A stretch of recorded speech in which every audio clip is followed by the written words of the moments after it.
দিদি ভাই, তোমার মা কোথায় গেছে? আমি তো তোমার মাকে দেখছি না। তুমি তো ছোট মানুষ, আমাকে খেতে দিলে তোমার মা আবার তোমাকে বকবে না তো? আমার মা তো ওই শহরে কাজ করে। আমার মা একটু পরেই চলে আসবে। তুমি এখন একটু বসো, তোমার জন্য এক্ষুনি ভাত নিয়ে আসতেছি। এরপর মিলি বৃদ্ধ শিয়ালিনীর জন্য খাবার নিয়ে আসে। তোমার তো অনেক খিদে পেয়েছে, খেয়ে দে, তারপর আজকে আমাদের সাথে থেকে যাবে। দিদি ভাই, পেটটা ভরে ভাত খেয়েছি রে। এই যে থলেতে কিছু বীজ ছিল, বীজটা আমি রেখে গেলাম। এটা তুমি মাটিতে রোপণ কইরো। এই বীজটা থেকে একটা লিচু গাছ হবে, আর সেই লিচু গাছে অনেক অনেক লিচু ধরবে রে। বুড়িমা, তুমি আমাকে লিচুর বীজ দিলে, কিন্তু এই লিচুর বীজ থেকে লিচু গাছ হতে তো অনেক সময় লাগবে। এখন তো আমার লিচু খেতে ইচ্ছা করছে, সে কত পরে লিচু হবে, তখন তো আমার লিচু খেতে ইচ্ছা করবে না গো। দিদি ভাই, এই বীজ থেকে অনেক সময় লাগবে না। এই বীজ থেকে যে গাছ হবে, কালকেই তুমি লিচু খেতে পারবে। এবার আমি আসি দিদি ভাই।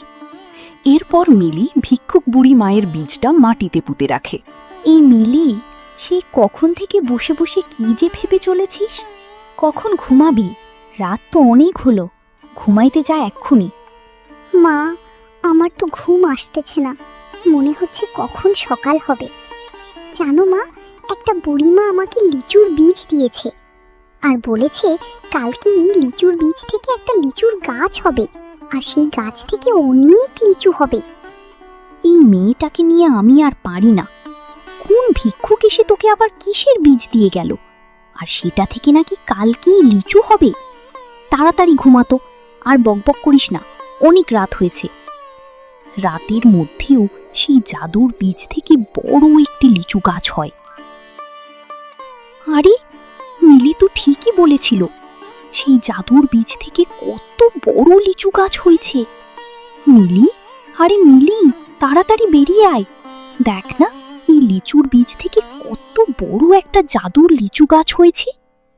ও মা, দেখলি তো, কালকে তোমার বলেছিলাম এই ভিক্ষুক বুড়িমায়ের জাদুর লিচুর বীজ থেকে কত বড় লিচু গাছ হয়েছে।